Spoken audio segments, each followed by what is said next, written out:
detectaba en el trabajo, digamos, que hacían estos posteadores en Facebook, era justamente una articulación muy interesante de tres elementos que me resultaron claves. Uno primero, que tenía que ver con justamente la potenciación, si la palabra pudiera utilizarse, entre lo que era el Facebook y el YouTube, ¿no? Trabajando de manera colaborativa, de manera sumamente interesante. Pero al mismo tiempo me parecía muy interesante detectar, ahí todavía sin ningún dispositivo de registro, sino simplemente tratando, digamos, de empaparme de cómo estaban pasando las cosas, cómo ciertos perfiles de Facebook que son más populares que otros, inmediatamente cuando posteaban cierto tipo de músicas, se convertían, digamos, en receptores de comentarios en términos generales que servían, o sea que eran en general bastante positivos, aunque se pudiera estar en desacuerdo con el grupo o con la música o con la canción, porque empecé a detectar que la música servía para vehiculizar una ideología, para vehiculizar un sentimiento o para vehiculizar un estado, ¿no? Entonces eso me fue dando algunos insumos junto con el planteamiento de Bárico para trabajar esta cuestión. Entonces también descubrí que esto me parece muy importante, cómo en términos generales durante esta investigación del 2000 de las que les hablo, lo que yo descubría es que finalmente el gusto se comportaba, digamos, a partir de repertorios completos, ¿no?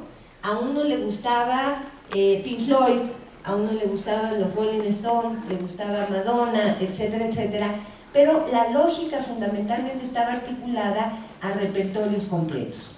Cuando empecé a trabajar tanto en términos cualitativos como cuantitativos lo que estaba pasando con la industria musical, encontré datos interesantísimos que luego fui confirmando en la investigación en línea empírica en Facebook. Y es el hecho de que el consumo por repertorios completos cayó en un 90% en la industria musical. ¿Qué quiero decir con esto? Que los jóvenes y que los consumidores dejaban de comprar a partir del 2002-2003 un disco, ¿no?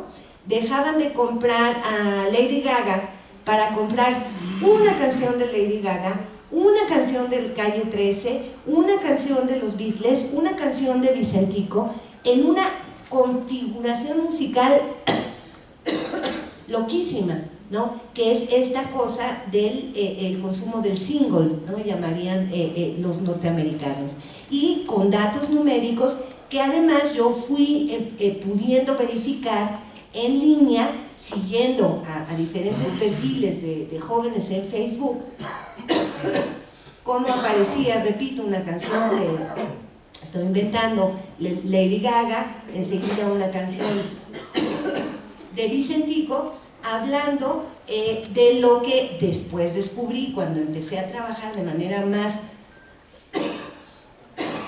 articulada la relación entre Facebook y YouTube, lo que fue justamente la relación de lo que hoy llamamos las playlists, ¿no?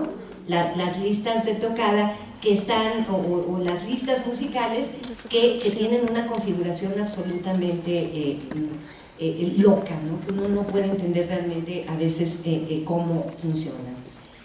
Pero centralmente lo que pude, digamos, aprender en este proceso fue cómo se ratificaba esa intuición magnífica de Margaret Mead, esta gran antropóloga, en los 70s, cuando habló de las tres formas de coexistencia de la cultura figurativa, la prefigurativa y la posfigurativa, donde la prefigurativa es aquella en la que los ancianos, ¿no?, de la tribu son los que tienen la autoridad sobre el conocimiento, que es una cultura que define, en la que los abuelos y los padres enseñan a los niños. La cultura configurativa que es aquella en la que los pares se enseñan entre sí, ¿no? Lo que fue lo que empezamos a ver cuando se detonó el proceso digital, y la posfigurativa, que es la más interesante y que en este momento es muy importante, es aquella en la que los jóvenes le enseñan a los adultos, ¿no? Es decir, para Margaret Mead, esta cultura posfigurativa sería la típica de la primera generación de migrantes, ¿no? Donde va la familia migrando y son los jóvenes los que aprenden el idioma de la sociedad de acogida, los que aprenden las leyes, los que aprenden las lógicas y van enseñando a los jóvenes. Entonces, en este territorio de las redes, indudablemente estamos en un momento de culturas posfigurativas donde los jóvenes están enseñándonos, ¿no? Entonces, en este sentido, yo me planteé esta pregunta de cómo se estaba configurando la cultura y la escena musical a partir de estos elementos, ¿no? Y entonces, ahí sí pasé a un momento de diseño, que me permitía, digamos, trabajar de una manera mucho más, con mucho más cuidado. Ya me pasé.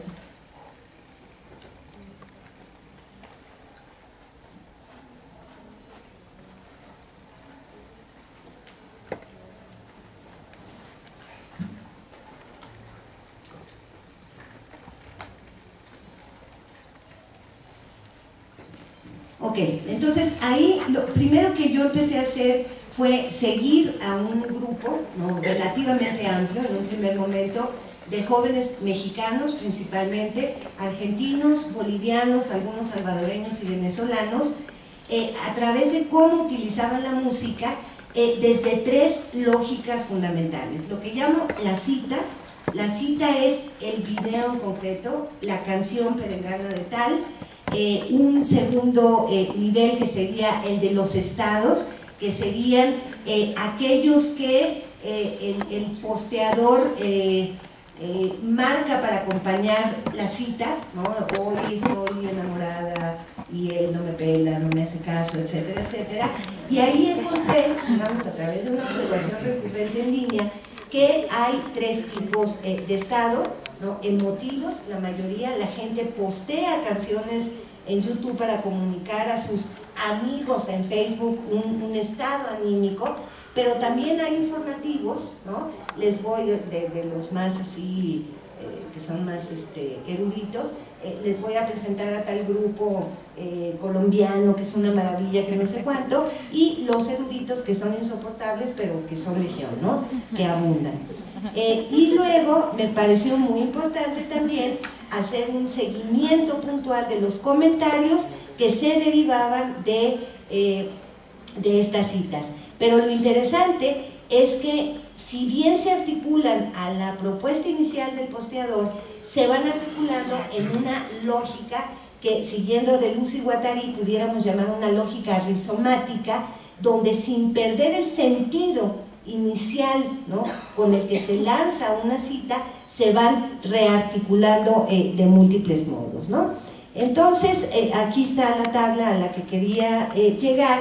Después de un momento de mucho seguimiento que duró varios meses, llegué al momento de escoger ciertos perfiles particulares de estos sujetos y entonces trabajar, digamos, ya de una manera mucho más intencionada, ¿no? Entonces aquí pueden ver que tengo una mujer, estudiante de psicología, activista, un hombre camarógrafo, trabajador en una televisora, etcétera, etcétera.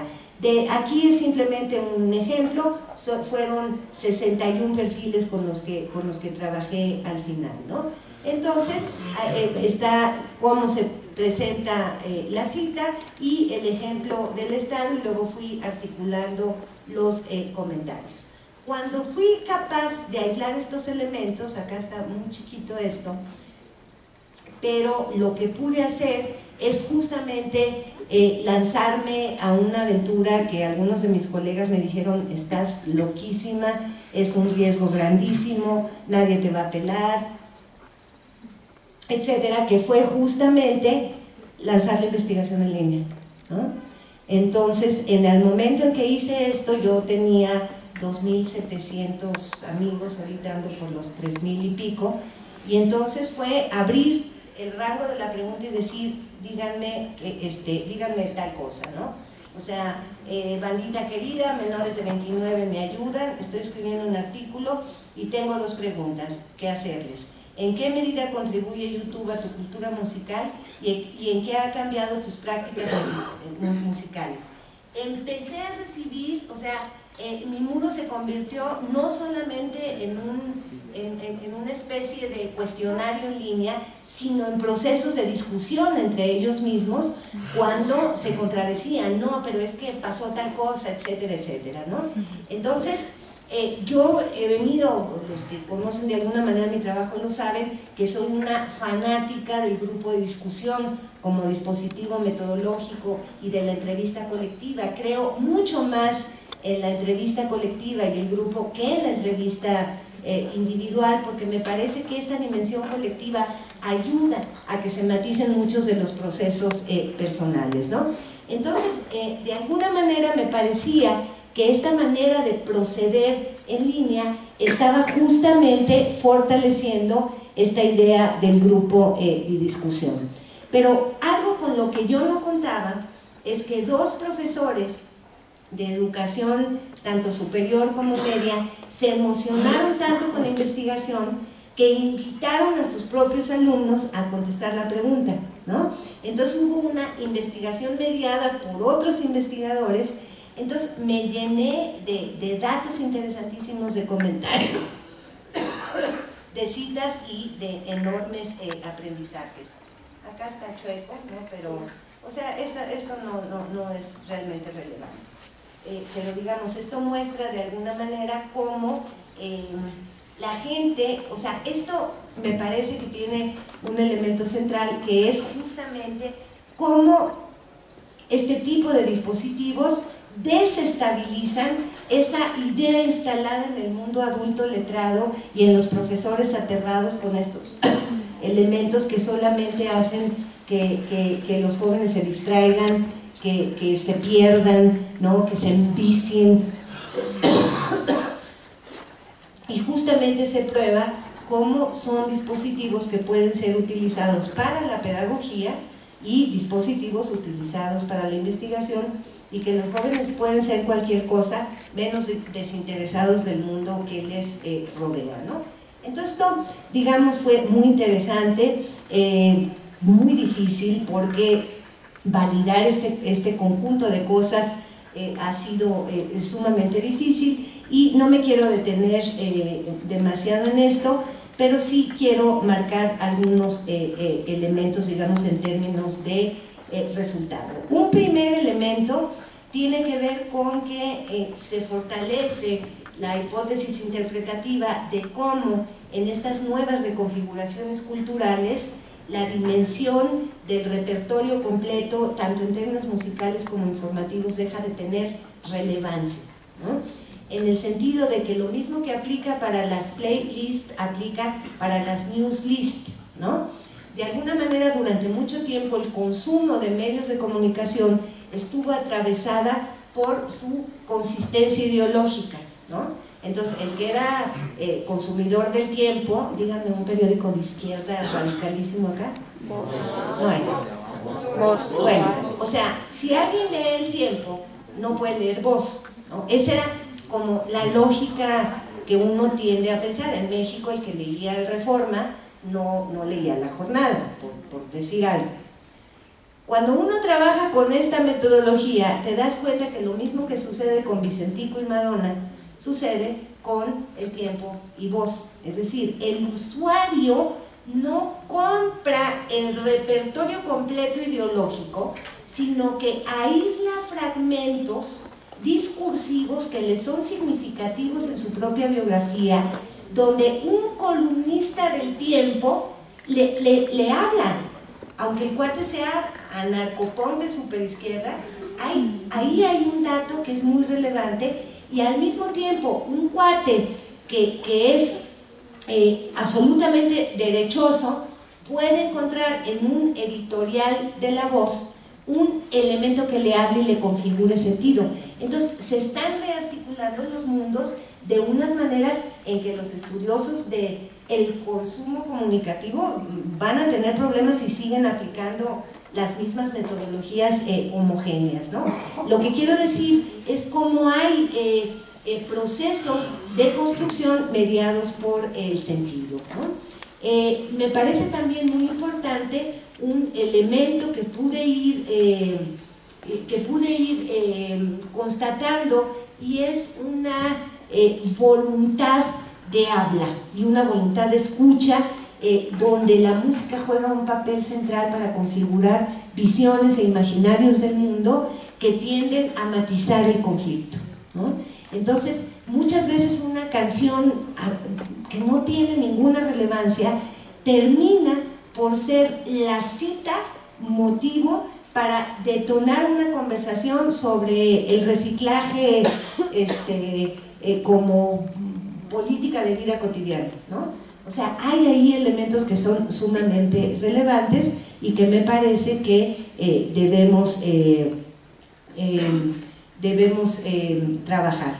Un elemento, y con esto termino esta parte para acercarme hacia el final, tiene que ver con cómo yo podría afirmar a través de estas investigaciones que estoy trabajando, cómo estos dispositivos tienen una enorme capacidad de desestabilizar el sistema de las hablas legítimas que la modernidad diseñó, ¿no?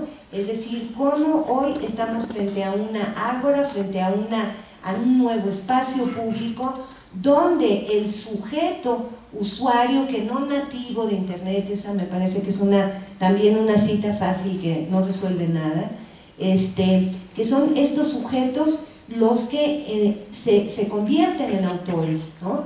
Desestabilizando este mapa. Recuerdan que ayer yo citaba a Rancière, este mapa policial de lo posible, ¿no?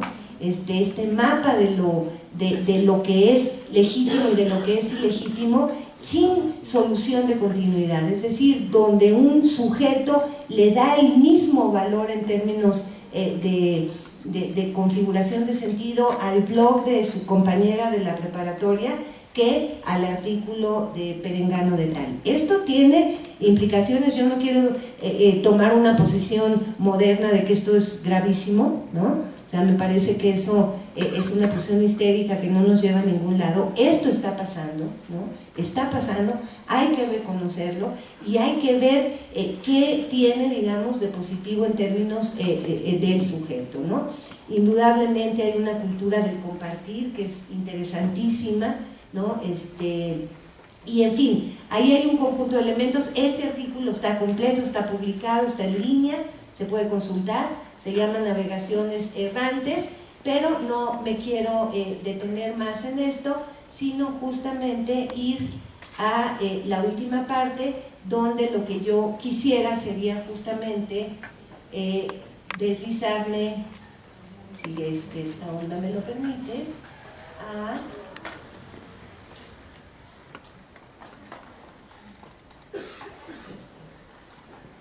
qué desesperación, perdón.